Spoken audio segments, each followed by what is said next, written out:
Assalamualaikum warahmatullahi wabarakatuh. Om Swastiastu, salam budaya, salam kebajikan untuk kita semuanya.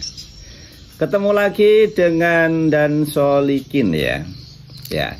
Kita bicara seputar pertanian gitu ya.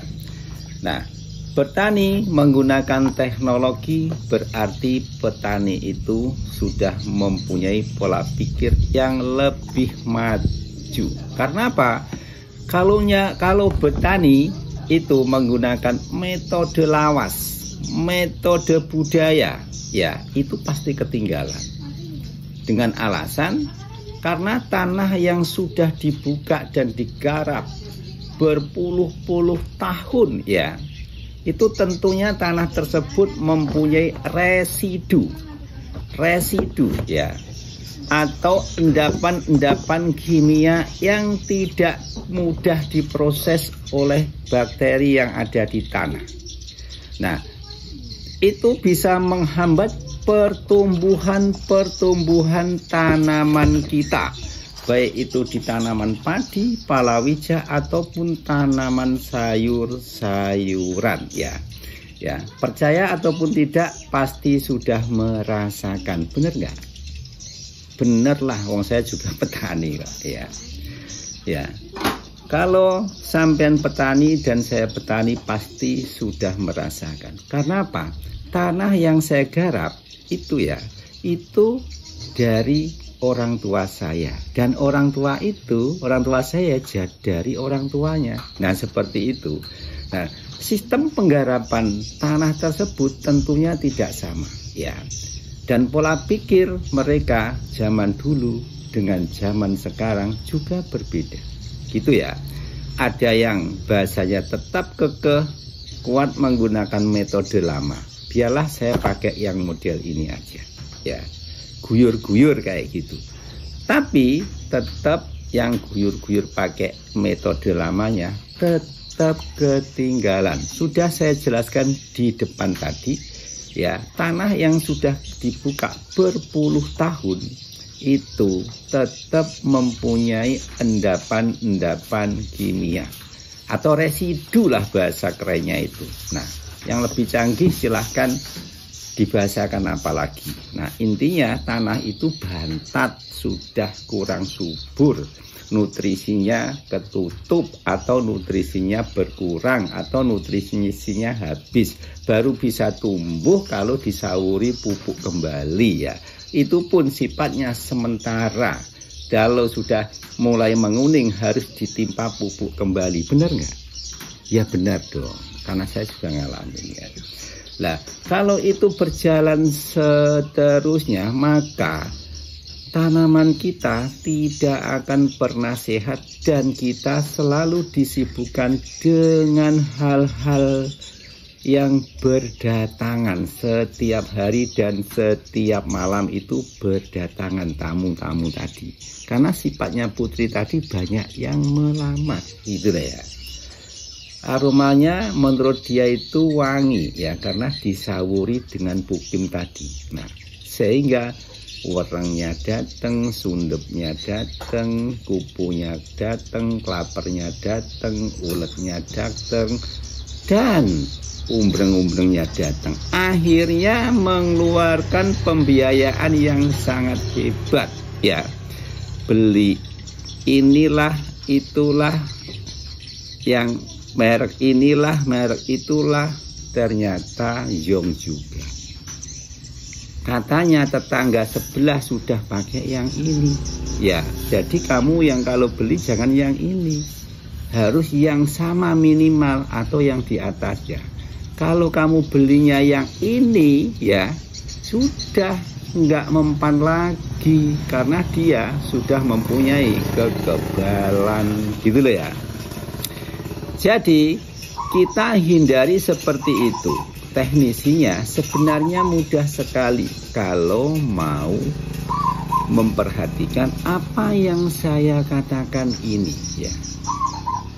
Itu terletak semuanya pada pengolahan lahan. Kita revisi kembali lahan sawah atau pekaranganmu yang sudah ditanami berpuluh-puluh tahun ya. Bisa menggunakan secara alamiah lur ya. Ya, kumpulkan jerami sebanyak-banyak mungkin, rumput sebanyak-banyak mungkin, masukkan dan diratakan di sawah Anda ya. Diamkan secara alamiah ya, menjadi biar menjadi kompos. Nah, itu bisa memproses tanahmu secara alamiah. Tapi menggunakan kandungan rumput atau kompos ya, atau istilahnya itu jerami ya. Sekam bakar itu juga bagus, itu sekam bakar ya, dari padi yang sudah dibakar ditaburkan, tapi harus sebanyak mungkin itu ya. Nah, tentunya tidak semua orang mempunyai peluang yang punya seperti sekam bakar yang jumlahnya itu sampai ratusan karung dalam setengah hektar atau 1 hektarnya. Itu jarang sekali petani yang punya peluang kompos seperti itu ya, seperti sekam bakar tadi loh ya. Itu carinya di mana ya? Ya mungkin di desamu ada, tapi di desa sebelah enggak, karena modelnya sekarang sudah enggak digiling lagi padinya itu. Lah diapain gilingnya itu di bos besar sana, tidak di desamu. Paling di desamu tuh gilingnya cuman kebutuhan kamu makan. Sekarung 2 karung seberapa? Ya, seberapa itu sekamnya itu seberapa? Kalau sekitarmu semuanya itu mau ngambil sekam di suatu penggilingan tersebut, ya itu namanya nggak bakal cukup, dan akhirnya nanti menjadikan bentrok. Kenapa? Ya akhirnya apa, yang punya selepen mengatakan ya jangan seenaknya ambil, kamu beli dong. Nah tuh sudah ada harganya, gara-gara kamu berebut mencari sekam tersebut. Bener nggak? Nah, ketimbang demikian ya, ketimbang demikian itu akan menyiksa jiwamu ya. Mending sisihkan sedikit demi sedikit, hubungi Pak Sol ya, bikin perjanjian dengan Pak Sol ya, nanti tak saranin, tak warai, tak ajarin cara bagaimana mengolah lahan yang baik dan benar supaya lahanmu secara bertahap itu berangsur membaik dan tidak banyak diserang hama seperti yang kemarin-kemarin. Dan hasilnya dari yang kemarin dibandingkan yang ini ya, saat ini dengan bimbingan Pak Sol dipastikan meningkat ya. Meningkat. Nah, Pak Sol punya teknologinya ini, AQ Green dan Aqua Green, ada juga boosternya dan juga ada silikanya. Ya, ini secara pabrikan ya sudah dikemas rapi, yang mana mempunyai kandungan menurut Pak Sol sudah sangat komplit. Menurut Pak Sol, di sini ada unsur hara mikroba dan unsur hara makro dan mikronya. Ya, dengan ukuran setengah kilo ini budgetnya sebenarnya murah sekali kalau dibandingkan kamu rebutan sekam bakar. Dan akhirnya dengan yang punya dibanderol harga. Ketika kamu mendapatkan nggak mencukupi pula di lahan kamu. Nah, benar kan? Nggak mencukupi pula di lahan kamu. Mending cari yang ringkas yang sudah disiapkan oleh perusahaan. Pak Sol juga melayani, karena Pak Sol senang sekali membimbing dan mendampingi petani yang ingin maju dan berpenghasilan lebih meningkat untuk kehidupan dan kebutuhan sosial di keluarganya. Gitu. Kalau petani nggak ditolong, ya bagaimana?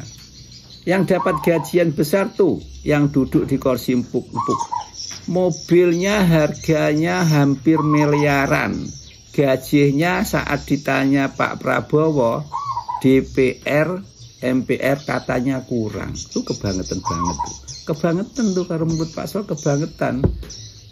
ya sudah diangkat masyarakat, duduk di kursi empuk, mobil, rumah, dan gajian cukup menurut Pak Sol, dia masih katanya kurang.